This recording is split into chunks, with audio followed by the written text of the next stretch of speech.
Hello সবাইকে। রাস্তা দেখে হয়তো অনেকেই চিনতে পারছো এটা আমরা কোথায় যাচ্ছি, তাও তোমাদেরকে একবার বলে দিই। এটা হচ্ছে বোলপুর, মানে শান্তিনিকেতন যাচ্ছি। তো তোমরা এরা কারা গেছো অবশ্যই জানিও। আমার এই ফার্স্ট টাইম যাওয়া, তো যাব করে যাওয়াই হয় না। দেখো পরিবেশটা কত সুন্দর, আর দুধারে না প্রচুর দোকান বসে আছে। যেহেতু এখন এটা হচ্ছে তোমার হোলির পরে হোলিতেই যাব ভেবেছিলাম, কিন্তু এবছর সেরকম কোনো শুনেছিলাম যে সেরকম হোলি এখানে খেলা হবে না, সেই কারণে আমরা দুদিন পরেই গেছিলাম। তো এখানে ফার্স্টে আমরা টিকিটটা কেটে নিলাম। তো এবার ভেতরে যাব। তো ভেতরে পরিবেশটাও ভীষণ সুন্দর, এই দেখতেই পাচ্ছ।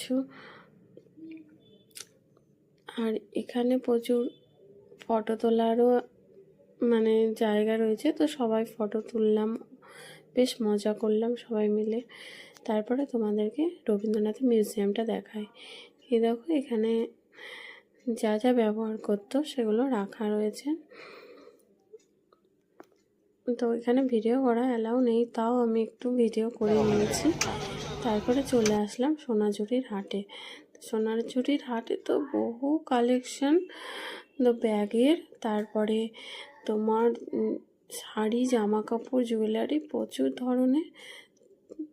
তো এখানে আমরা লাঞ্চটা সেরে ফেলেছিলাম। এখানে লাঞ্চের ব্যবস্থা আছে, কুপনের ব্যবস্থা আছে, তো সেটা ভিডিওটা তোমাদের দেখানো হয়নি। এরপরে চলে এসেছিলাম আমরা ফুল্লরা মায়ের মন্দির। এখানেও মেলা বসে আছে, মানে হ্যাঁ ভালোই আছে। যেহেতু এই দেখো মন্দিরটা এখানে দেখতেই পাচ্ছ, তোমাদেরকে দেখিয়ে দিলাম। তো তোমরা কারা এসেছো অবশ্যই জানিও, আর ভিডিওটা ভালো লাগে